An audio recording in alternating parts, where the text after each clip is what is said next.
Podemos começar, professor. Está gravando já.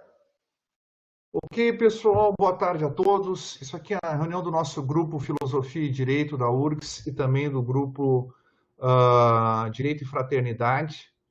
E a gente está falando sobre a República Moderna e nós estabelecemos, né, foi nos nossos encontros passados, a gente até citou ali o Axel Honneth para dizer que os princípios que legitimam, né, a sociedade moderna, e a gente diria as instituições modernas, né? Mas a sociedade moderna como um todo, os princípios que a legitimam são a liberdade, a igualdade e a fraternidade. E nós começamos, então, nós ligamos isso à ideia de república, né?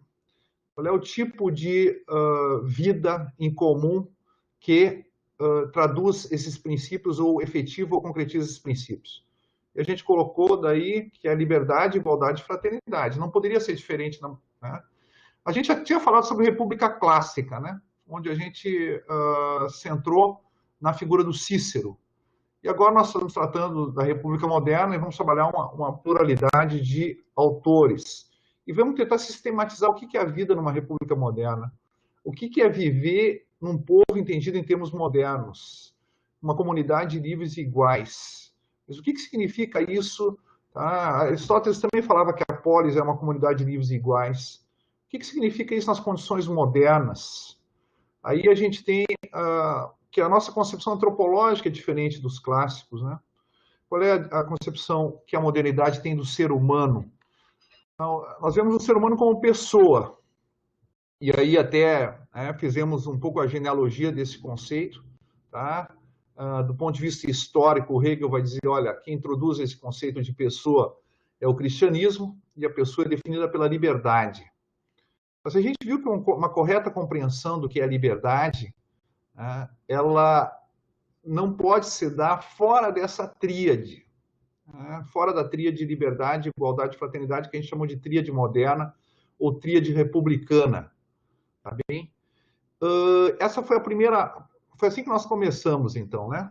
A República Moderna, ou seja, um melhor regime, onde nós queremos viver, é aquele tipo de sociedade que se organiza a partir dessa tríade. Essa tríade não é uma invenção da modernidade, no sentido que poderia ser qualquer outra, né? Ou ela está sujeita a um relativismo histórico ou cultural. Não, a gente calcou esses princípios na própria condição humana, né? Ou seja, a gente mostrou pela antropologia evolutiva como a gente passa do estágio pré-humano para o estágio humano, né? Ou passamos a existir como pessoas quando nós vivemos de acordo com esses princípios. Também a gente deu o exemplo da cooperação, né? Onde nossos ancestrais pré-humanos se tornaram humanos quando começaram a cooperar, né? quando começaram a colaborar na obtenção de bens econômicos através da caça e da coleta. Foi isso que a gente viu, que eles livremente, né? Então, entra aqui a questão da liberdade, voluntariamente, decidiam com os outros, aí entra a questão da fraternidade, né? Considerando eles iguais. Então, também se faz presente a igualdade. Então, a primeira atividade humana, né, que nos humanizou, que é a atividade de colaboração na luta pela sobrevivência, a gente consegue distinguir com clareza a presença desses três princípios. Então, o fato de nós, hoje, né, quando a Constituição de 1848 francesa diz, né, os fundamentos da República são, né, os princípios da liberdade, igualdade e fraternidade. E quando a Declaração Universal dos Direitos Humanos coloca, né, que todos os seres humanos nascem livres, iguais em dignidade e direitos e devem tratar uns aos outros em espírito de fraternidade, isso, a pretensão que nós temos aqui é mais do que simplesmente descrever uma cultura, a cultura ocidental. Tá? A gente tem uma pretensão filosófica. Isso aqui é válido para cada ser humano do planeta, tá bem? E depois, na outra aula, então a gente viu a antropologia republicana. Qual é a antropologia republicana? É o ser humano como ser humano, ou seja, é a pessoa, tá bem? É o ser humano como liberdade, né? E vivendo numa comunidade de iguais, é claro, né? Uma comunidade de livres e iguais. E aqui a gente vai ver hoje como é que essa liberdade, igualdade e fraternidade se manifestam mais concretamente nas várias esferas da vida social no mundo moderno. Vocês lembram na semana passada que a gente falou de que o liberalismo exerceu uma arte da separação, né? O que as revoluções liberais fizeram?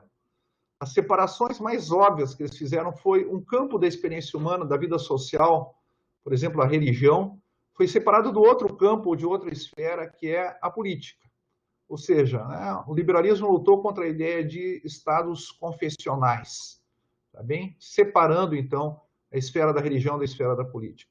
Mas a gente viu que o liberalismo também queria separar a esfera econômica da esfera política, né? O Estado liberal se caracteriza por essas duas liberdades, não é assim? Liberdade de consciência, crença e religião, onde o Estado se ausenta dessa esfera, e também a liberdade econômica, né, pós-mercantilista. Né? Então, o antigo regime, o Estado absolutista, fundia isso. Né? O rei, mesmo em estados católicos, exercia um papel de chefia da igreja pelo direito de padroado. A gente teve isso no Brasil até a República. Né? O rei, o imperador aqui no nosso caso, era uma espécie de chefe civil da igreja. Tá bem? Então, o Estado estava ligado à religião, né? O liberalismo lutou para operar essa separação, e o Estado estava ligado à economia, né? No modelo do antigo regime, né? Com o mercantilismo. O Estado conduzia a vida econômica, e também se separou. Né? Então, por que os liberais fizeram isso? Né? Essas separações não são meras diferenciações funcionais, não só porque a religião, né, ela ganha em legitimidade e a economia ganha em eficiência separando elas da política, né? Mas porque os liberais buscavam a liberdade. E essas separações, elas produzem a liberdade. E também produzem a igualdade. Né? O fato de, por exemplo, no Brasil a gente ter capitalismo de compadrio em larga escala, significa que uns são mais iguais do que os outros. Aqueles que têm amigo no governo conseguem um subsídio, conseguem uma isenção, conseguem uma proteção de mercado. Né? Então, essa separação entre política e economia aumenta não só a liberdade, né?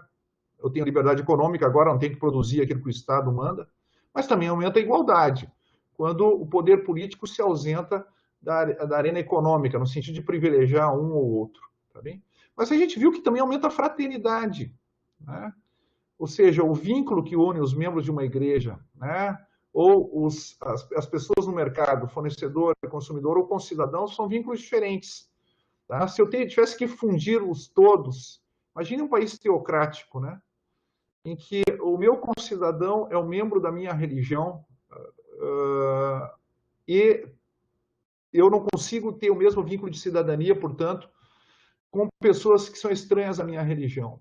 Isso diminui a fraternidade. Aquele que não pertence à religião dominante é completamente excluído. Isso diminui a fraternidade na sociedade, tá bem? Então, para nós modernos, essas separações são um fato normativo, né? No sentido de que elas são um valor. Não só na modernidade há uma diferenciação funcional dessas quatro esferas que vocês estão vendo aí no quadrinho. Sugiro a todos, né, aumentar aqui o espectro para verem bem. Não só essas quatro esferas de fato são separadas, mas elas são de direito assim separadas. A gente poderia dizer assim, valorativamente elas são separadas. Quando a gente fala em Estado laico, por exemplo, tá? Quando falamos em livre iniciativa, quando falamos em liberdade de consciência, o que nós supomos é que o ser humano, na sua pluralidade, na sua diferenciação, né, na pluralidade de bens que ele procura, ele o faz em esferas sociais diferentes, tá bem? Então, a sociedade moderna é muito mais articulada do que são sociedades pré-modernas. E, nesse sentido, ele permite realizar melhor todas as potencialidades da natureza humana, tá bem? Então, isso aqui tem um caráter normativo, né? Nós queremos que seja assim, tá? Então, agora eu vou trabalhar com vocês, então, essa estrutura quadripartida da República Moderna, tá bem? Onde a nossa vida decorre em quatro esferas, né? Na esfera ética, na esfera política, na esfera jurídica e na esfera econômica. E vou comentar com vocês brevemente esse quadrinho, porque depois nós vamos passar, né, pela maior parte dele com mais vagar. O objeto na esfera ética é o ethos, é o conjunto de comportamentos, né, que são considerados corretos numa determinada sociedade. Quando a gente vai de um país de baixo IDH, como o nosso, né, para um país de alto IDH, a gente vê que o comportamento das pessoas é diferente, assim, a cultura deles é diferente. Não é que a cultura é diferente. Tá? O que nós queremos designar é que é uma dimensão normativa da cultura, ou seja, o seu ethos. Eu me lembro de um americano que falou que, ao migrar para a Islândia, né, dois países de alto IDH, mas com ethos diferentes, tá? Onde ele dizia, olha, eu migrei para a Islândia porque aqui, né, se o teu carro furar o pneu, e lá faz faz frio para burro, né, o primeiro que passar vai parar para me atender. Tá? Coisa que não acontece nos Estados Unidos. Ou seja, o ethos na Islândia é diferente. Tá? Okay? Nós vamos depois nos deter mais nesse conceito de ethos, tá? Mas ele é objeto da esfera ética. Tá? Toda a sociedade tem um ethos. Né? A esfera política é a esfera do koinon, do comum. Tá? Pierre Manant diz, qual é a pergunta política fundamental? A pergunta política fundamental é, o que é o comum? Tá? A gente vai ver que os gregos falavam a esfera do koinon é a esfera dos negócios públicos, né? Daquilo que é comum a todos. Essa é a esfera política, então, o objeto dela é o koinon. Na esfera jurídica, o objeto, né? Deixei as palavras em grego aqui, tá bem? Só para a gente marcar um pouco filosoficamente, assim, digamos assim, por onde nos movemos, né? Na esfera jurídica, a esfera da diquê, ou seja, a esfera de dar a cada um o que lhe é devido. De novo, isso é um problema que toda a sociedade deve encarar. Tá? O que é devido a quem? Tá? Isso faz parte da esfera jurídica. E na esfera econômica, a esfera da creia, ou seja, da necessidade. Tá bem? O Hegel vai dizer, olha, o mercado é o sistema das necessidades, no qual as necessidades de todos se compõem. Tá bem? Então, eu deixei essas 4 palavras que têm um significado técnico, especialmente na filosofia de Aristóteles, também, na experiência da polis clássica, né? Mas servem para nós como termos que designam um tipo de questão que toda a sociedade deve resolver, ou deve se pôr, né? Se ela quiser se reproduzir no tempo, tá bem? Natureza humana. A sociedade é uma sociedade de seres humanos. Ela tem que atender, assim como a sociedade das formigas, podemos dizer assim, ou das abelhas, deve atender a demandas da natureza humana ou da natureza da formiga. Né? A sociedade humana deve atender, deve ser boa para os seres humanos, seres que têm uma determinada natureza. E eu coloquei aqui 4 características da nossa natureza. Primeiro, na esfera ética, nós somos seres racionais. Nós não agimos por instinto, né? Ou também agimos por instinto. Mas o bom comportamento, aquilo que cria o ethos, são comportamentos que se fundamentam em razões. Comportamentos que seres racionais adotam e criticam, né? Ensinam através da razão. Tá bem? Então, a esfera ética, que é a esfera do ethos, não costume no sentido de algo completamente refletido, tá bem? Mas costumes ou comportamentos que passam pelo crivo da razão humana. Na esfera política, eu coloquei o termo politicidade, que até pouco tempo atrás, como não tinha no Wise, eu achava assim, não tem em português. Então, eu avisava que era um neologismo. Mas é um neologismo que está pegando aí, né? Eu entrei na internet e o dicionário informal já registra politicidade, né? Qualidade daquele que é ou daquilo que é político, tá bem? A natureza humana, né? Ela é uma natureza política. Ela tem a capacidade, né? Aqui, alô, Gabriela, né? De atuar em conjunto com os outros, né? Nós temos capacidade de transformar as condições da nossa própria existência coletiva por uma ação concertada, podemos dizer assim. Essa é a nossa dimensão política. Nós também temos a nossa natureza, outra característica dela é a sociabilidade, né? Nos associamos com os outros para vários fins, né? Família, escola, clube, sociedade política, né? Digamos assim, partidos, etc. Em todos eles, nós temos que estabelecer, em todo esse tipo de associação, nós temos que estabelecer o que é devido a quem. Tá? Então, o problema da diquê se faz presente para seres sociais. Se fôssemos, como diz Aristóteles, né, animais solitários, não haveria necessidade do direito. E, por fim, na esfera econômica, né, isso sim existe em português, a economicidade. Né? Somos seres de carências, somos seres de necessidades. Tá? E uma sociedade, para se manter, deve satisfazer essa demanda, essa necessidade, perdão, essa tendência humana. Qual é o bem básico de cada uma? Né? Sendo que a natureza é um princípio de ação, ela visa um determinado bem. Qual é o bem básico da esfera ética? Eu me bati muito para achar um termo aqui que me parecesse adequado. Eu coloquei o bem básico da esfera ética é a verdade prática.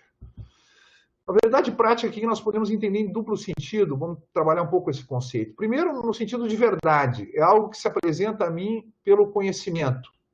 Tá? As coisas são assim. Né? Mas é uma verdade que orienta a ação.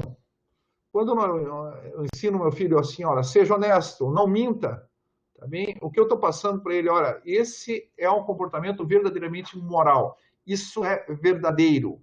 Tá? A falsidade, a mentira, o engano, o roubo, tá?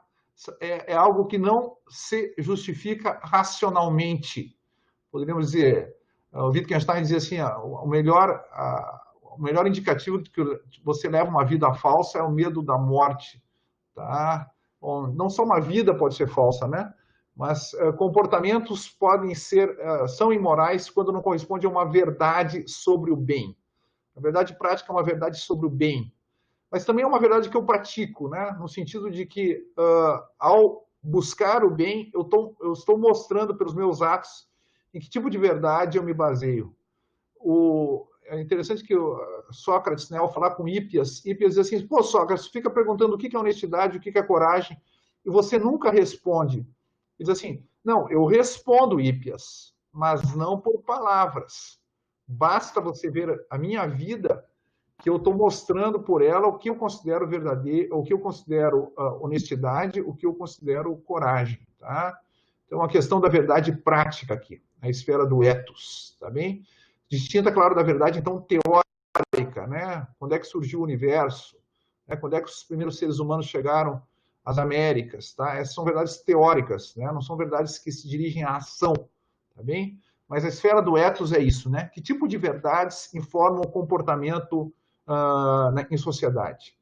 Na esfera política, o bem básico é o bem comum, tá? Quando eu pergunto o que é comum, o que convém a todos, o que favorece a todos, qual é o bem que todos compartilham. Na esfera jurídica, o bem é a ordem, né? Ordem aqui não é... A ordem aqui significa a situação em que cada um e todos têm o que lhe é devido. Tá? Isso é ordem, né? A de que a justiça dará a cada um o que lhe é devido. Qual é a finalidade dela? A ordem, né? A situação em que todos têm o que lhe é devido. Isso também é uma demanda que a gente apresenta à sociedade. E, por fim, a esfera econômica trata-se da riqueza. Lembrando aqui, riqueza não é dinheiro, né? Riqueza são todos os bens materiais, serviços também, atividades, que atendem ou satisfazem uma necessidade humana. Tá bem? Qual é a distinção última em cada uma das... Isso aqui eu tirei um pouco, né, do Carl Schmitt, que fala assim, qual é a distinção última na política? E ele vai dizer, a distinção última é amigo e inimigo, coisa que eu discordo, né? Temos outra distinção aqui, tá? Mas eu peguei essa ideia da distinção última. Na esfera ética, a distinção última é correto e incorreto. Qual é o comportamento correto? Qual é o comportamento incorreto? Na esfera política, a distinção última é o conveniente e o inconveniente. E aceito sugestões aqui, né, como para tudo. Aquilo que convém a todos ou aquilo que não convém a todos. Aquilo que favorece o bem comum e aquilo que é contrário ao bem comum. Na esfera jurídica, trata-se daquilo que é lícito ou ilícito. E na esfera econômica, daquilo que é útil ou inútil, ou seja, de meios que satisfazem, são úteis, né, para satisfazer necessidades humanas. Lembro que de novo, isso aqui marcam modos distintos de avaliação de ações, né? Uma ação pode ser, digamos assim, lícita ou ilícita mas ainda se apresentar como algo útil, né? Eu me lembro da discussão no Supremo Tribunal Federal, né, no final de 88, em que se discutia se era lícito ou ilícito se cobrar juros de 12% ao ano. Estava estabelecido na Constituição. Então, era 12% nominal, sendo que a gente chegava, né, aí a 60%, 100% de inflação ao mês. O que é o lícito e ilícito? É interessante que a discussão no Supremo foi colocada em termos do útil ou do inútil, né? Vai quebrar ou não, tá, o país colocar isso? E também no sentido de conveniente ou inconveniente. Em termos de bem comum, quais são as consequências disso? Foi 6-5. Tá? Então, é interessante que esses critérios, né, demarcam campos, mas em situações limites, eles tendem, né, a se embaralhar. Então, esperamos que seja bem raro que a gente chegue a situações limites. Né? Configuração republicana moderna. A esfera ética ela se configura como sociedade civil. A esfera política, né, para nós, é o nosso modo de a gente articular a nossa vida em comum, a democracia. Na esfera jurídica, o Estado de Direito. E na esfera econômica, o mercado. Pense em países de elevado IDH. Tá? A sociedade civil é pujante, tá bem? Escolas, né, famílias, ONGs, associações, tá? Funcionam bem. A democracia, né, não tem ditaduras por lá, tá bem? A autocracia é algo que não diz respeito à experiência política deles. O Estado de Direito funciona, né, um judiciário célere e previsível, calculável, tá bem? Segurança jurídica e segurança física das pessoas, né? E na esfera econômica também um mercado bastante inclusivo, né? Onde a economia ela incorpora a si, né, o sistema econômico, a demanda da grande maioria da população, se não todos, né? A dimensão subjetiva aqui. Na sociedade civil, nós temos uma dimensão subjetiva e uma dimensão objetiva.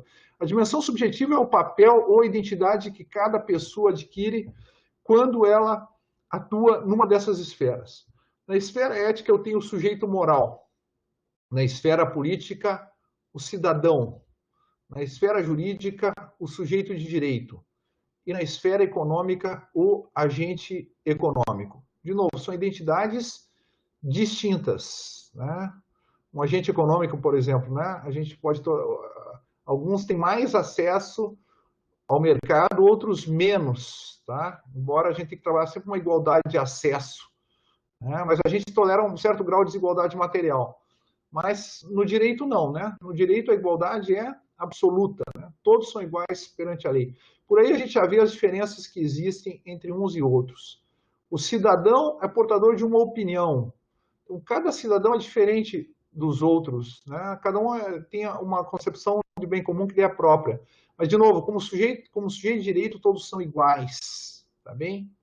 E por aí vai, tá? Nós vamos trabalhar essas identidades depois.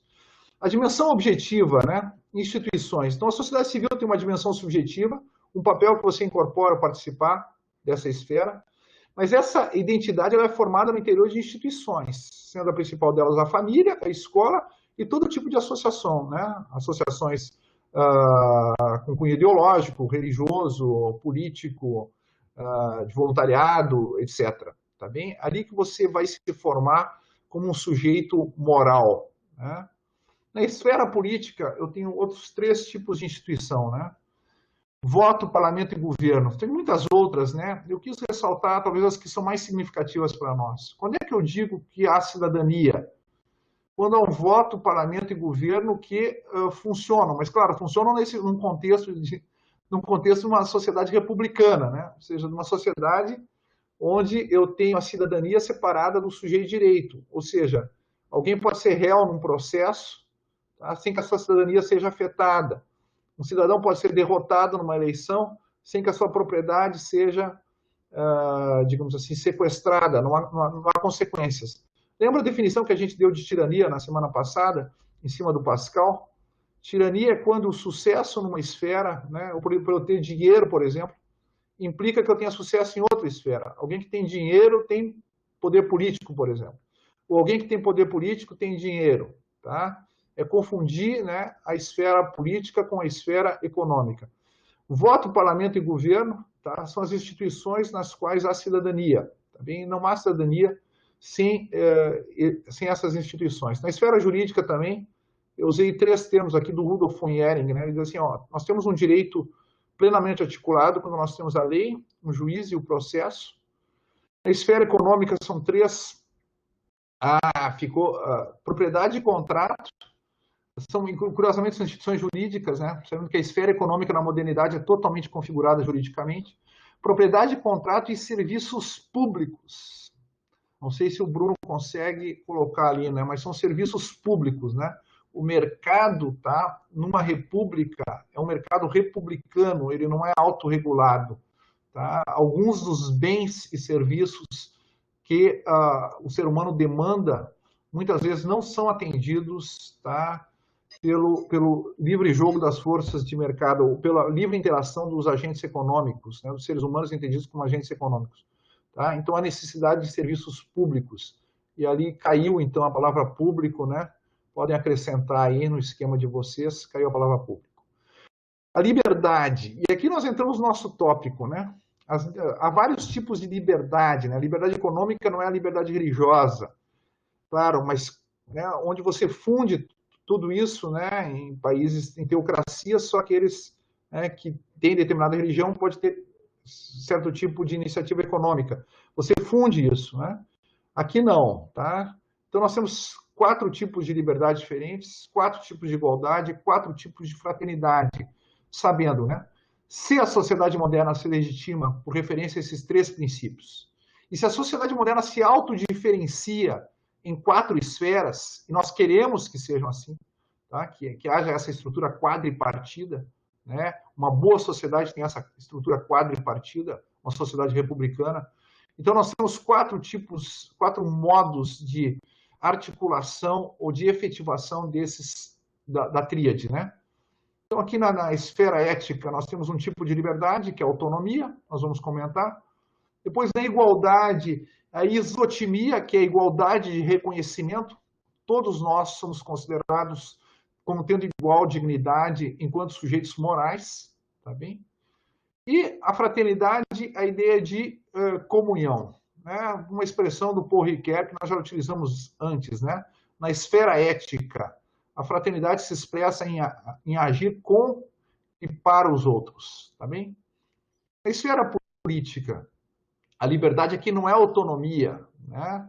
Não é a ideia da pessoa se governar por uma concepção de bem que ela pretenda universal, mas o autogoverno, com validade universal, mas o autogoverno aqui, tá bem? Ou seja, a capacidade, né, de participar nas decisões que vinculam a todos. Depois, a igualdade aqui é a isocracia, uma pessoa, um voto, igualdade no poder. E, por fim, a fraternidade aqui é a concórdia, né? Todos nós concordamos naquilo que é fundamental. E o que é fundamental? O que é fundamental? O fundamental é participar, tá, numa comunidade de livres e iguais. O fundamental é a base da República. Todos nós concordamos em levar uma vida republicana, apesar das nossas divergências ideológicas. Na esfera jurídica, a liberdade é autocompetência. A cada um é dado uma esfera onde ele pode atuar livremente, né? E a atuação dele é considerada lícita. Claro que se ele sair dessa esfera, ele incorre na área do ilícito, tá bem? Então, o lícito e o ilícito aqui, eles configuram um campo de livre atuação do indivíduo, da pessoa. A igualdade no direito é isonomia, né? Todos são iguais perante a lei ou todos são iguais perante o direito. E a fraternidade aqui é coordenação.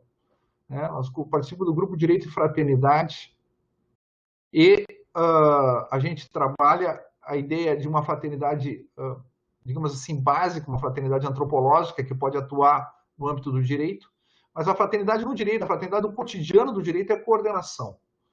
Um direito fraterno é um direito calculável e previsível, É um direito no qual as pessoas atendem e o Estado atende às expectativas legítimas, lícitas, né, de licitude que os outros têm sobre o próprio comportamento. Tá bem?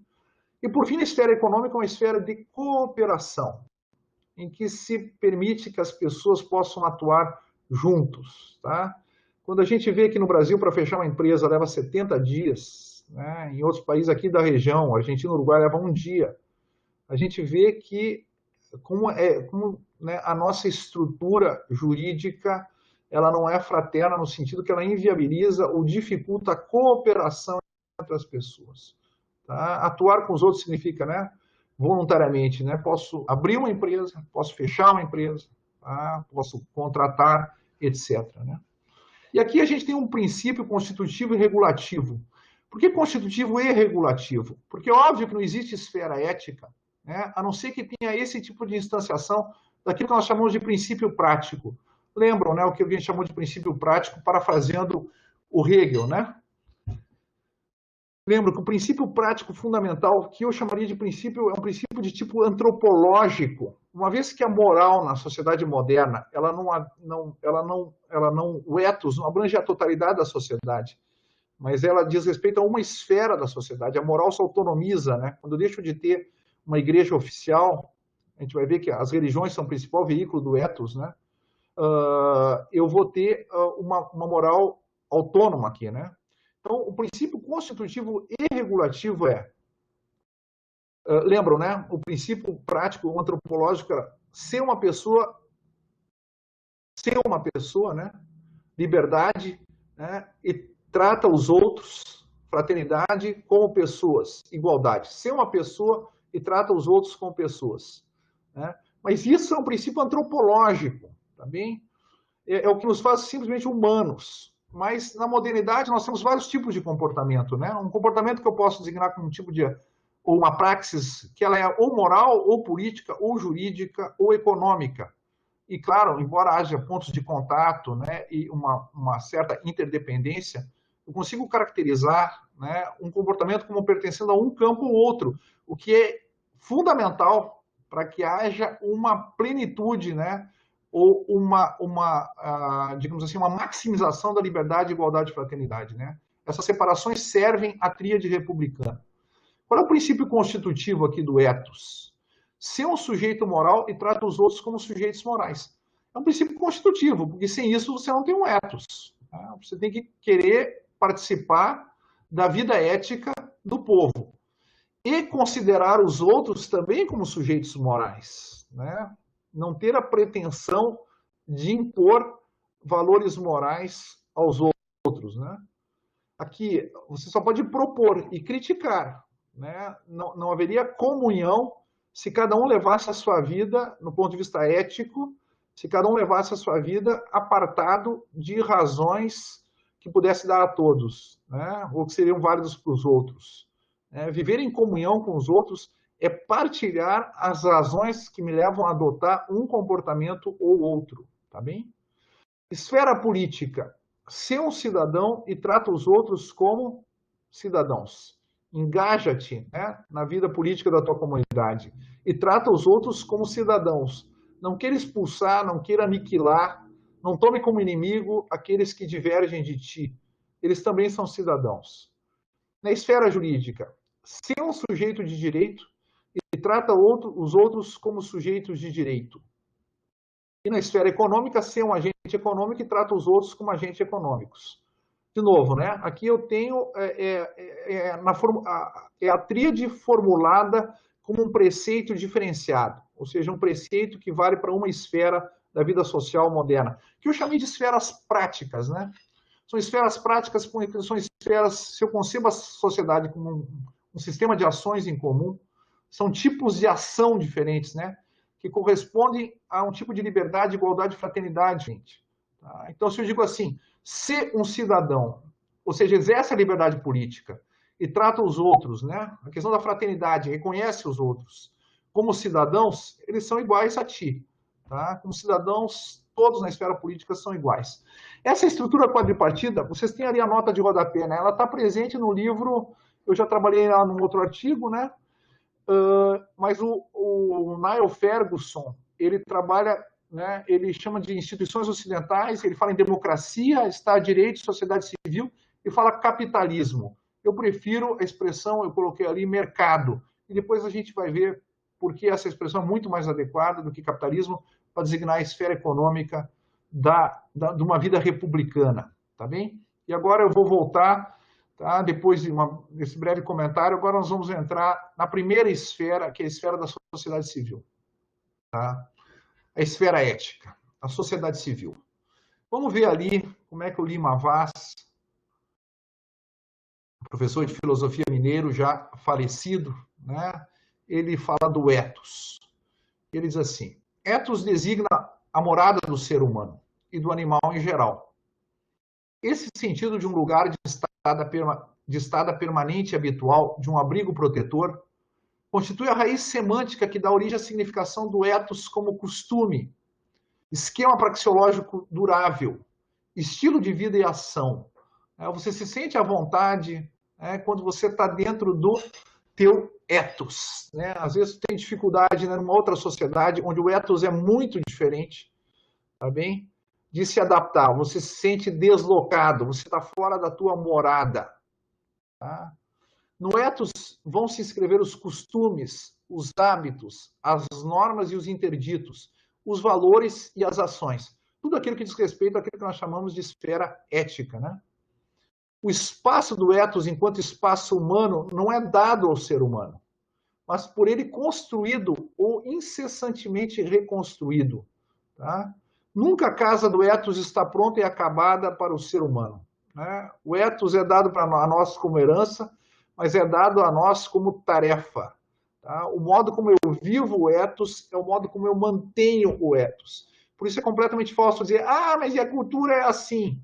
Tá? As culturas mudam, e elas devem mudar pela crítica racional. O modo como a modernidade assume o ethos é um modo reflexivo. Por isso que o ethos, para nós, não é simplesmente ethos.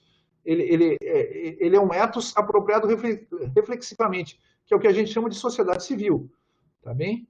Ou seja, subsistem valores e costumes que sobrevivem à crítica racional. Os outros são esquecidos, e alguns merecem ser jogados na lata de lixo da história. Né? E ele vai dizer o seguinte, aqui para responder um pouco a questão que o Elton tinha me colocado, e a Carol também, né? Onde é que entraria a religião, por exemplo, dentro de uma sociedade republicana moderna? E o que ele vai dizer é o seguinte, é reconhecidamente na religião, diz o Lima Vaz, que o ethos encontra sua expressão cultural mais antiga e mais universal. É impossível separar na história das grandes civilizações tradição ética e tradição religiosa.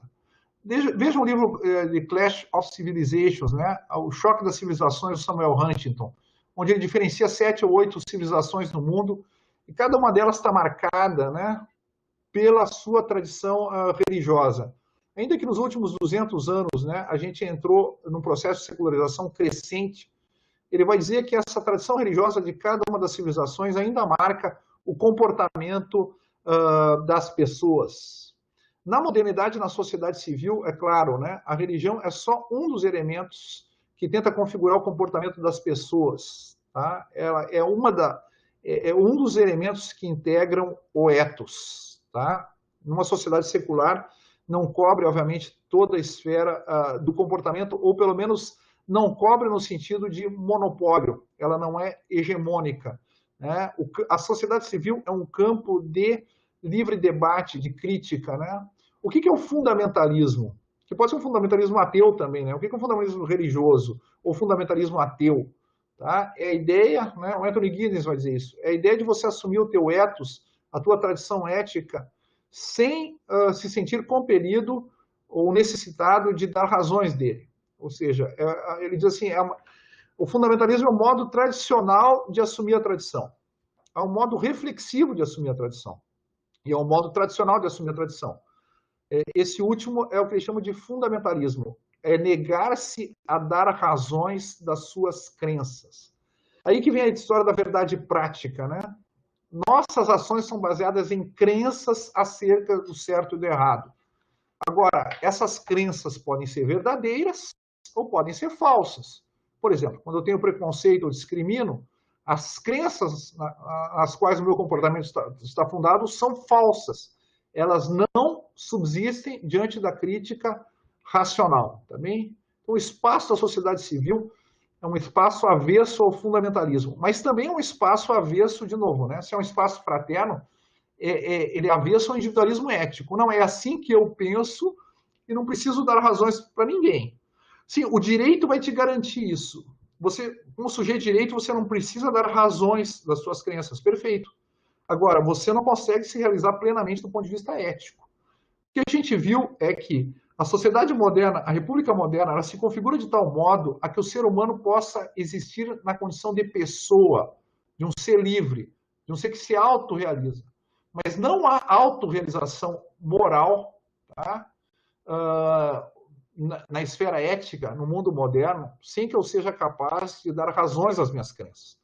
Ou seja, né, todo aquele que estiver disposto a discutir as razões, eu devo estar disposto, né, porque a busca pela verdade prática deve ser encarada como algo comum. Se a minha crença é verdadeira, se a minha crença moral é verdadeira, tá, ela é de todos. Se ela é falsa, ela é só minha. Tá, aí posso ficar. Né? Dizia o Sérgio Paulo Vanet, né? A inteligência é universal, só a burrice tem que ter fronteiras. Tá? Tudo aquilo que é bom e verdadeiro vale para todos. Aquilo que é uma estupidez ou é falso vale só para quem proferiu. Tá bem? E, na verdade, nem para ele. Né? Sociedade civil. A sociedade civil é a esfera da sociedade. Aqui eu peguei, de novo, um manual, né? Conceitos Fundamentais da Sociologia, do Anthony Giddens, e de um outro autor. Vocês conseguem ver a nota aí, eu não consigo ver aqui, né? Mas o título é Conceitos Fundamentais da Sociologia. E eles fazem uma definição estrutural de sociedade civil. A sociedade civil, né, ou seja, pelos seus elementos constituintes. Sociedade civil é a esfera da sociedade composta por todas as redes, associações de voluntários, empresas, clubes, organizações e famílias, formadas por cidadãos de modo independente do governo. Seria mais, do ponto de vista técnico aqui, né, do ponto de vista sistemático, seria formado pelas pessoas, né, de modo independente do governo. Então, é muito claro que a sociedade civil aqui está separada do campo governamental, ou seja, do campo democrático, do campo político, tá bem? Mas é uma definição meramente estrutural, não diz para que a sociedade civil se reúne.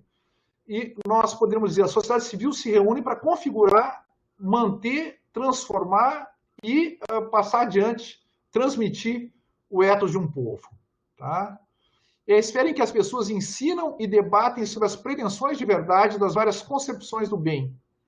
Bem como mostram na sua praxis, o exemplo do Sócrates. Né? Olha, Hípias, olhando para mim, não preciso definir verbalmente, né? Mas olhando para mim, você vê o que eu considero a verdade ou bem. Tá? Mas ele teria que ser capaz também... as pessoas vivem assim, então eu acho que o desafio do Hípias hoje na modernidade, o Sócrates não poderia recusar. O Sócrates teria que mostrar por palavras o que ele considera, digamos assim, a coragem ou a honestidade. Tá bem? Ele seria demandado a dar razões das suas próprias crenças morais. Esse é o campo da sociedade civil. Né? As pessoas ensinam, na família você ensina uma série de crenças morais, tá? Que você pretende que sejam verdadeiras. Na escola, né? Nas várias associações, é ali que você vai formando. Né? Bem como mostram na sua praxis, né? Quando no Japão, né, as crianças auxiliam, né, ou seja, servem os seus coleguinhas nas refeições comuns, você está mostrando pela tua praxis qual é a crença que você considera verdadeira. Qual é a crença que você considera verdadeira? Todos nós participamos de uma comunidade de livres iguais. Comunidade por quê? Porque eu sou fraterno com vocês. Tá? Eu estou servindo a comida. Iguais por quê? Porque não tem uns que servem e outros são servidos. Todos servem a todos, né?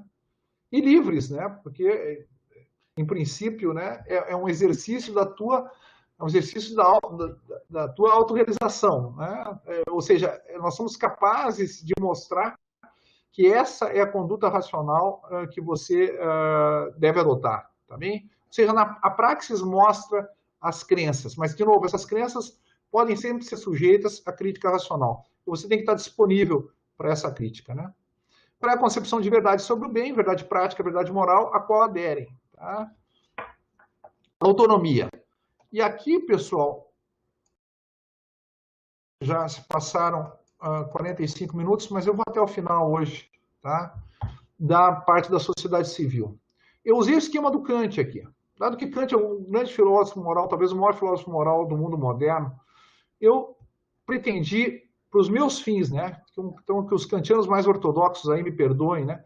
Para os meus fins, eu vou me apropriar do Kant para o meu argumento aqui, tá? Para tentar configurar, digamos assim, a esfera ética no mundo moderno e a liberdade, a igualdade e a fraternidade no mundo moderno.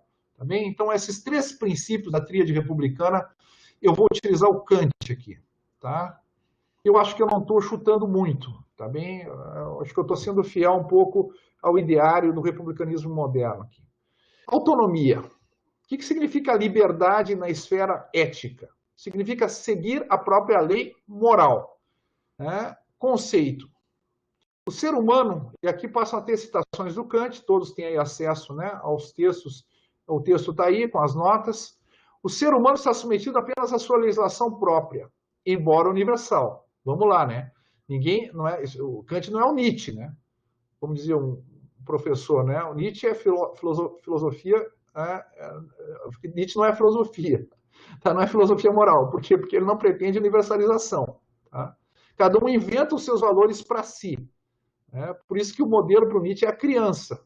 Tá? Não, é aquele que age sem ter razões. Okay? Agora, aqui não, né? Nós estamos na esfera da ilustração, do iluminismo. Como é que diz o Kant? Ousa saber, faz uso da tua razão por ti mesmo. Dar a própria lei não é estabelecer uma lei moral a partir dos desejos, interesses, instintos, busca de vantagens. Tá?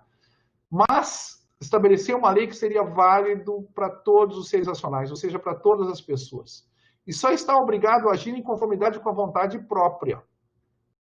Tá? O Kant, a autonomia, ele opõe a heteronomia. Né? Não é o Estado, não é uma igreja oficial, que tem poderes coercitivos, que vai determinar para mim o que vale ou não como verdade no campo moral. Tá? Aquilo que se apresenta como uma verdade no campo moral tem que se justificar perante a minha própria razão. E, contrapartida, a minha própria razão deve se levar a essa verdade. Né? Tanto que ele vai... A questão da universalização é justamente isso, né? Ver aquilo que é verdadeiro, alcançar aquilo que é verdadeiro em matéria moral. Só está obrigado a agir em conformidade com a sua vontade própria, mas legislando universalmente segundo o seu fim natural. Qual é o fim natural do ser humano? Isso é coisa curiosa, né? Para que viemos a esse mundo? Para sermos livres, diz o Kant. Tá? Para vivermos uma existência na liberdade. Liberdade entendida como? Não como licença, né? Como fazer o que se quer, mas como, ou seja, não como ausência de legislação. A liberdade não é anomia, ausência de legislação. A liberdade é autonomia, é seguir as suas próprias leis. Lembram, né? Ele fala em vontade, mas em Kant, vontade para ele é a razão prática. Isso é vontade. Seguir a minha própria vontade é seguir a minha razão. Tá? De novo, eu não vou me deter muito nisso, né? Eu quero transformar isso aqui numa aulinha sobre Kant. Tá? Isso aqui é uma aula sobre a República Moderna e como a gente vive esses valores da liberdade, igualdade e fraternidade na esfera ética moderna, né? Na sociedade civil. A primeira formulação do imperativo categórico, então, qual é? Age segundo a máxima que possas querer que se torne uma lei universal.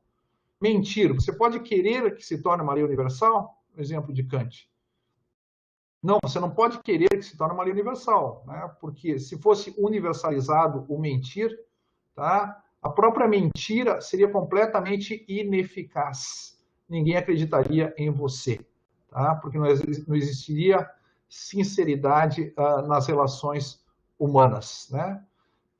Fazer falsa promessa, tá? Isso é autocontraditório. Você não pode querer, tá, que fazer falsas promessas torne uma lei universal, porque isso ia aniquilar a própria ideia de promessa, tá bem? Bom em sentido prático, mas para nós não é tanto importante como Kant faz isso. De novo, não é uma aula sobre Kant aqui. O importante é como ele justifica isso. Ele vai dizer o que é bom. A esfera ética é a esfera que trata do bem moral. Tá? É a esfera do ethos. Qual é o comportamento correto? Tá? Qual é o comportamento bom, por oposição ao comportamento mau? Tá? E quando eu pergunto qual é, eu estou perguntando qual é a verdade sobre esse comportamento. Né? Bom em sentido prático, moral, é o que determina a vontade objetivamente. Não subjetivamente. Eu estou a fim de. Né? Isto é, em virtude de razões que são válidas para todo ser racional. O que é ser livre moralmente livre no mundo moderno? O que é ser livre na esfera ética? Tá? É você agir a partir de razões. Portanto, a partir de razões que seriam válidas, né, para todo ser racional.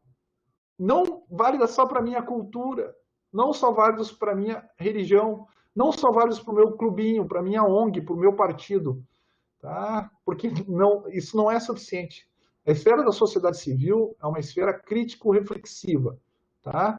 As pessoas podem dizer que o seu comportamento é moral quando ele está fundado em crenças que são defendidas a partir de razões válidas universalmente. Aí eu posso dizer que eu alcancei a verdade objetiva, né? Se é que não existe uma verdade subjetiva.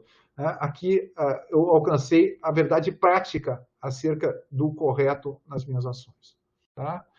E aqui ele vai dizer, tá, um pouco dessa ideia de autonomia, só por, digamos assim, né, uma veneração pelo velho Kant, vamos dizer isso aqui, né? A autonomia da vontade é qualificada, a qualidade da vontade pela qual ela é lei para si mesma, independente de toda a qualidade dos objetos do querer, que são sempre particulares. Quero comer um bolo de chocolate. Esse é um objeto particular. Tá? Mas eu estou de dieta. Eu vou seguir a lei que eu dei para mim mesmo, né? Porque a dieta é uma lei que eu dei para mim mesmo, ou eu vou me deixar contaminar ou vou me deixar... Qual é o fundamento da minha ação? Qual é o motivo? Qual é o móvel da minha ação? Tá? É a lei que eu dei para mim mesmo ou é o objeto? Se a vontade busca a lei que deve determiná-la em qualquer outro lugar que não seja a aptidão das suas máximas para uma legislação universal própria, lembrando, né, máxima é o princípio subjetivo do agir. Tá? O princípio subjetivo da ação. A lei é o princípio objetivo da ação.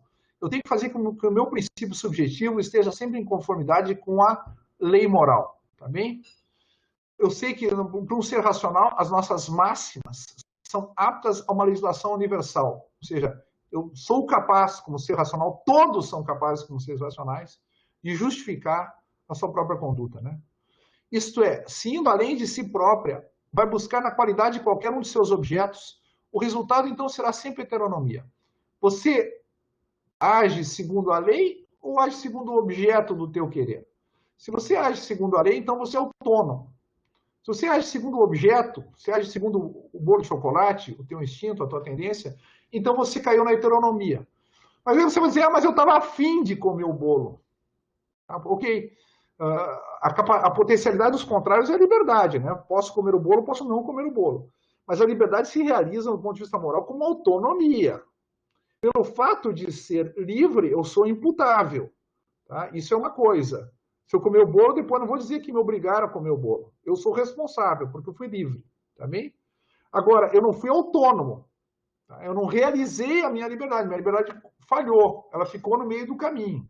Tá? Não realizei a minha liberdade enquanto liberdade moral. Tá? Eu realizei a liberdade enquanto simplesmente uma faculdade humana da potência dos contrários, ou seja, a capacidade de escolher X ou Y. Mas eu não escolhi a mim mesmo. Tá? Escolher a si mesmo, autorrealizar-se, é escolher a lei que você deu para si mesmo. Mas por ser uma lei, por ser um princípio objetivo, tá? Você deve ser capaz de dizer que essa lei valeria para todos aqueles que estão fazendo dieta, tá? Todos aqueles que se encontram na tua situação. Tá bem? Agora vamos para a igualdade do ponto de vista moral. E aqui tem um palavrão que aposto que vocês nunca viram, né? Isotimia, igualdade na dignidade. Pode ser um vício de professor, mas eu quis manter ali, vocês observaram, né, no quadrinho, o prefixo auto, né, para designar a liberdade, o prefixo iso para designar os tipos de igualdade, e o prefixo co para designar os tipos de fraternidade. E aí eu me bati bastante, né? Autonomia é uma palavra que todos conhecem, o Kant usava, mas eu me bati bastante para achar a ideia de igualdade no plano moral.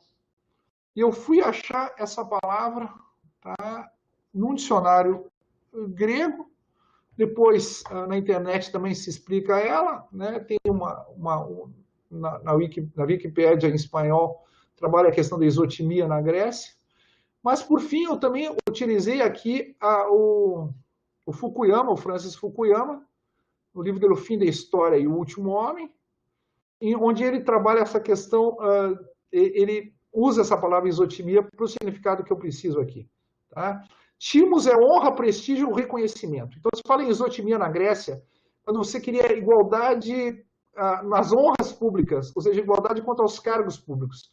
Seria uma espécie de igualdade de acesso ao serviço público, né? Porque é uma honraria ocupar um cargo público.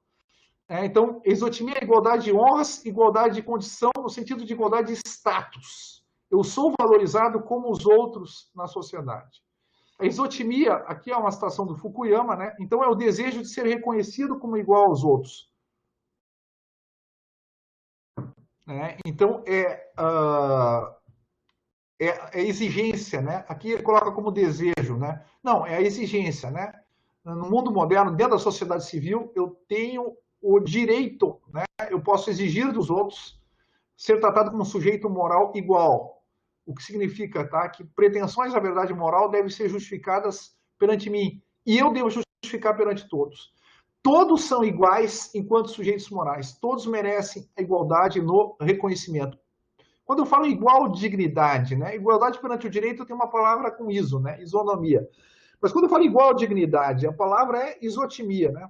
Tá? Isotimia é essa igual dignidade enquanto sujeito moral. Para Kant significa igual dignidade enquanto um sujeito autônomo, capaz de dar leis para si mesmo, né? Igual dignidade enquanto um agente racional, capaz de agir a partir da razão e não de instintos, tendências ou simplesmente a partir de costumes, né? E tem também aqui a megalotimia, né? A gente às vezes vê algum escândalo aí, né, de um detentor de um cargo público, né, que o cara tem um problema de megalotimia, que é, de novo, uma frase do Fukuyama, que é o desejo de ser reconhecido como superior aos outros. Porque ocupa um cargo público, né, ele acha que tem, ou tem mais dinheiro, acha que tem mais valor do que os outros, tá? Do ponto de vista, digamos assim, do reconhecimento social enquanto um sujeito moral. E não tem mais valor que os outros. Tá? Então, aqui no ponto de vista da esfera ética, né, todos têm igual valor enquanto seres autônomos, tá? Isotimia. E aqui nós temos a segunda formulação do imperativo categórico, né? Age de tal modo que tomes a humanidade tanto em tua pessoa quanto na pessoa de qualquer outro, sempre ao mesmo tempo como fim e nunca meramente como um meio. É muito famosa, né? Em todos os tratados de direito constitucional. Hoje tem bastante um pessoal aqui, tem bastante gente aqui da área do direito, né? E todo mundo sabe que um manual de direito constitucional, quando fala em dignidade da pessoa humana, todo mundo vai lá e usa essa frasezinha do Kant da fundamentação da metafísica dos costumes, tá? Né? A formulação do imperativo categórico, que é a matéria do imperativo, né? A forma do imperativo é a universalidade. A matéria do imperativo categórico, ou seja, do imperativo que não é condicional, daquilo que realmente me obriga, é categórico, portanto, né, no sentido de incondicional, é a humanidade como fim. Tá? Então, nunca meramente como meio. A forma é a universalidade. Qual é a matéria? É a humanidade, tá bem? Ou a pessoa, né? Significado. Os seres providos de razão têm apenas um valor relativo enquanto meios, e por isso chamam-se coisas. Ao contrário, os seres racionais denominam-se pessoas. Por que pessoas? Porque a sua natureza já os assinala como fins em si mesmos. Estes não são fins meramente subjetivos. Tomar uma Fanta, tá?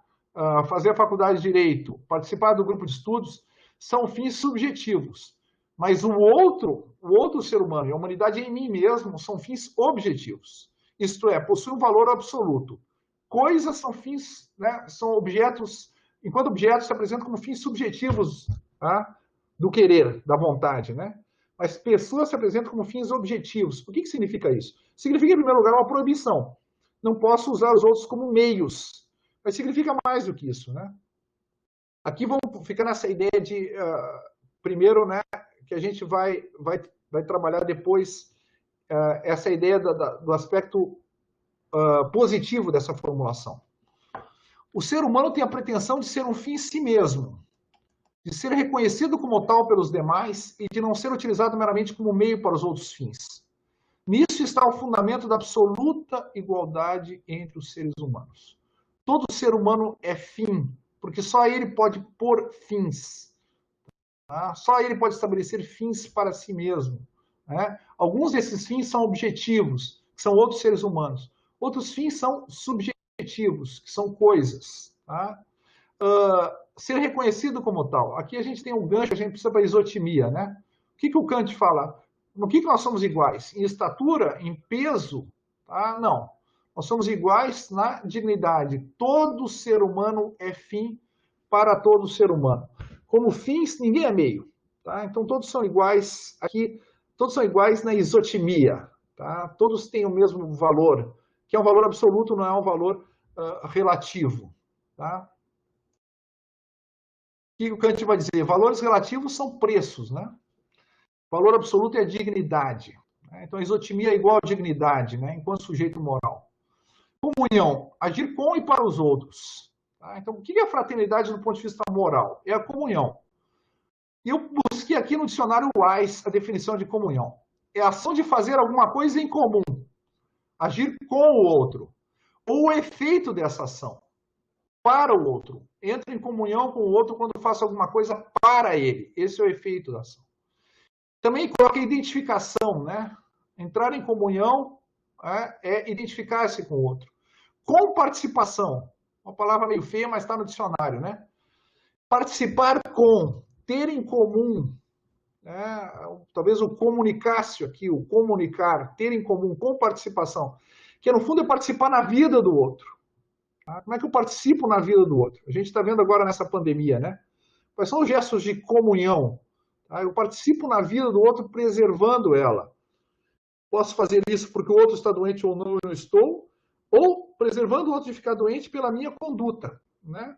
Essa é a comunhão, tá? Essa é a fraternidade do ponto de vista moral, essa é a ação correta. Tá bem? E aqui a terceira formulação do imperativo categórico, que o Kant diz, resume os outros dois, porque você junta a formalidade da universalidade com a materialidade da humanidade, né? Uma máxima, ela tem uma forma e tem uma matéria. Tá? A forma dela para se tornar um imperativo categórico é a universalidade. E a matéria dela para se tornar um imperativo categórico é a humanidade. E ele juntou essas duas fórmulas, né, na terceira formulação, que é a menos conhecida.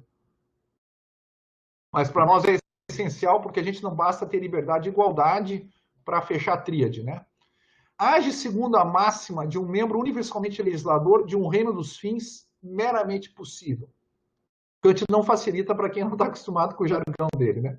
Mas vamos tentar explicar aqui, né? Age segundo a máxima, isso a gente já sabe, né? A máxima é um princípio subjetivo do querer. Mas esse princípio subjetivo, ele tem uma condição. Qual é a condição? A máxima de um membro universalmente legislador, que é a primeira fórmula, né? Age de tal modo que possas querer que a máxima da atuação se torne uma lei universal. Tá? De um reino dos fins meramente possível. Tá? A gente vai ver o que é um reino dos fins aqui. Lembrando, né, que nós temos fins objetivos e subjetivos. O fim da ação, que é a matéria da ação, estava colocada na segunda formulação do imperativo categórico. Né? Veja um pouco em cima, né? Age de tal modo, né, que tomes a humanidade em tua própria pessoa ou na pessoa de qualquer outro, sempre simultaneamente como fim e nunca meramente como meio. Tá? O reino dos fins, né, aqui é um comentário do Alan Wood, é a convivência ordenada dos seres racionais que se apoiam reciprocamente. A ideia de uma comunidade ética. Tá bem? Ou podemos formular isso de um outro modo. Calma que a gente vai explicar o reino dos fins ali no significado. Tá? Age com a intenção de fazer surgir um mundo de seres racionais que estariam em ligação sistemática uns com os outros sob leis comuns. Tá? O reino vai ter essa ideia de sistema. Tá? Não basta que eu busque meus fins, vocês busquem os fins de vocês. É preciso que eles sejam compatíveis entre si. Inclusive, é importante que é crucial que eles se apoiem mutuamente. Tá? E aí vem essa necessidade de sistema ou de consistência, né? Que o fim de um não contradiga o fim do outro. Então é interessante isso, né? Age segundo a máxima de um membro universalmente legislador de um reino dos fins meramente possível. Meramente possível por quê? Porque a nossa ação moral quer fazer surgir um mundo moral. Tá? É nesse sentido que não basta que, como a gente diz, eu fique bem com a minha consciência e durma tranquilo à noite. Não. É um absurdo esse tipo de... Kant vai dizer, é um absurdo moral. Eu não querer que o mundo mude. Faz parte da minha vida moral. Né? O fundamento, claro, da minha ação moral é agir corretamente. Mas faz parte da minha vida moral, faz parte da minha razão prática que eu queira um mundo no qual todos ajam moralmente. Uma vez que a fraternidade é um imperativo para mim. Tá? Eu quero que todos comunguem num tipo de comportamento, né, que possa, que veicule, que viabilize, né, que cada um possa buscar os seus fins. Tá? Significado. Entendo por reino a ligação sistemática de diferentes seres racionais mediante leis comuns. Então, Kant coloca, né, o que é um reino? É um sistema social, podemos dizer assim. Tá? É um sistema de vários seres racionais, ligados ou vinculados entre si por leis comuns. Tá bem? Como as leis determinam os fins segundo sua validade universal, segundo os meus fins, eles podem ser justificados para vocês por quê? Porque eles são fins objetivos, e aí vocês têm que aceitar. Eu não menti, porque eu não trato ninguém como meio. Tá? E mentir é sempre tratar a pessoa como meio, uma vez que ela não vai poder dispor de uma informação para agir a partir de si mesma, para agir autonomamente. Tá? Então, vocês têm que aceitar isso como algo racional. Tá bem? Isso faz parte da segunda formulação do imperativo categórico. Ok. Mas eu também tenho fins subjetivos. Quero fazer faculdade de Direito, quero ser professor de Direito, quero ter um grupo de estudo. Tá bem? Esse é um fim lícito. Ele não contraria nenhuma lei moral. E é um fim compatível com os fins de vocês. Tá? Ou, pelo menos, ou de toda a outra sociedade. Eu não sei qual é o fim de alguém que eu estou violando ao fazer isso. Em princípio, eu acho que esse meu fim é lícito, né? Ter esse grupo de estudo com vocês. Será possível, então, pensar um todo de todos os fins? O Kant também, ele é complicadinho, mas ele tem frases maravilhosas, né? O que é o reino dos fins? É um todo de todos os fins. Imagine um mundo, né, no qual todos nós, quando agirmos, os fins das nossas ações sejam ou fins obrigatórios ou fins permitidos. E por serem obrigatórios ou permitidos, eles poderiam ser universalizados, tá? Ou seja, seriam tornados compatíveis com os fins de todos os demais. Significa que cada um, ao buscar seus próprios fins, jamais prejudicaria os outros ou impediria os outros de buscar os seus próprios fins, né? Tanto os seres racionais como fins em si mesmos, que são os fins obrigatórios, né, objetivos, como também dos fins próprios, diz o Kant, fins subjetivos ou permitidos, que cada um possa pôr para si mesmo. Participar do grupo de estudos é um fim que eu possa pôr para mim mesmo. Tratar vocês como fins e não como meios, enganá-los, engambelá-los, tá? É um fim obrigatório, né? Não é um fim opcional, não é um fim subjetivo. É um fim incondicional, não é um fim incondicional. Tem-se aqui uma ligação sistemática de seres racionais mediante leis objetivas comuns. Cada um age como se estivesse sob leis, membro universalmente legislador dos reinos dos fins, né? Eu ajo segundo leis que compatibilizariam as ações de todos, ações que visam fins objetivos ou subjetivos, né? Isto é um reino, o qual se pode chamar, visto que essas leis visam justamente a relação desses seres uns com os outros. Olha como para o Kant a vida moral não esgota na ação do dever pelo dever do indivíduo isolado. A nossa vida moral diz respeito à nossa relação uns com os outros. Agir moralmente significa mais do que o indivíduo estar em conformidade com o imperativo categórico. Significa querer um mundo no qual todos vivam sob o imperativo categórico. Tá? Enquanto fins e meios, um reino dos fins, o que é, por certo, apenas um ideal. Né? Enquanto fins e meios, vocês entenderam, né? O outro pode ser também um meio para mim. Quando eu peço um serviço para o outro e pago ele, claro que ele também é um meio. Mas se eu engano ele, dou uma nota falsa, eu estou tratando ele meramente como meio, e isso é vedado. Tá? E aqui é que vem, nessa parte da fraternidade, eu quis destacar essa ideia de tratar o outro como fim, um aspecto positivo também.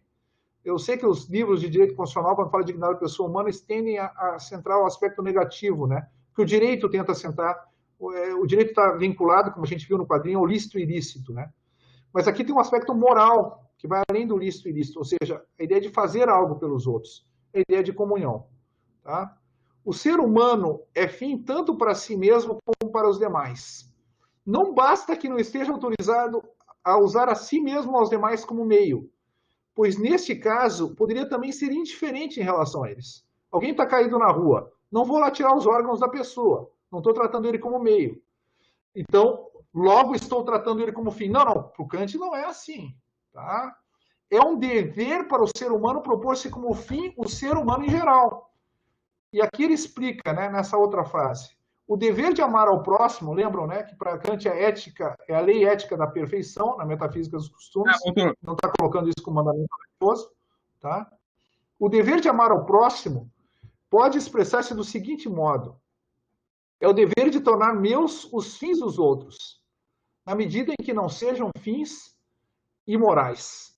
O cara está caído na rua, qual é o fim dele? O fim dele é recuperar a saúde, é ser socorrido.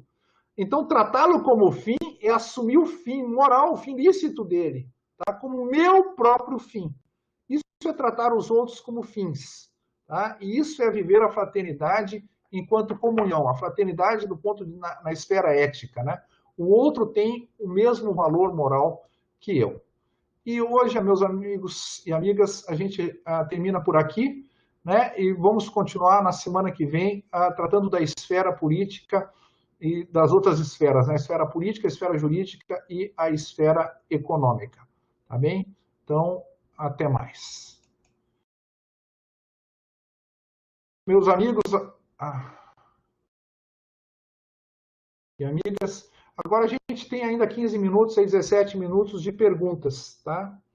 Ou manda uma pergunta ali para o Bruno, Professor, ou faça uma pergunta virtualmente com o vídeo. Fala, Bruno. já temos várias perguntas. Hoje o pessoal estava ativo aqui durante a tua aula. Então vamos começar logo, então. Vamos começar. Deixa eu ver aqui a primeira pergunta. Deixa eu achar aqui no histórico. Só um minuto. Acho que a primeira foi do Teodoro. Lá no começo da aula ainda, ele fez uma pergunta sobre a accountability, né? Dizendo que a accountability tem sido considerada uma ferramenta importante para consolidar a República Democrática.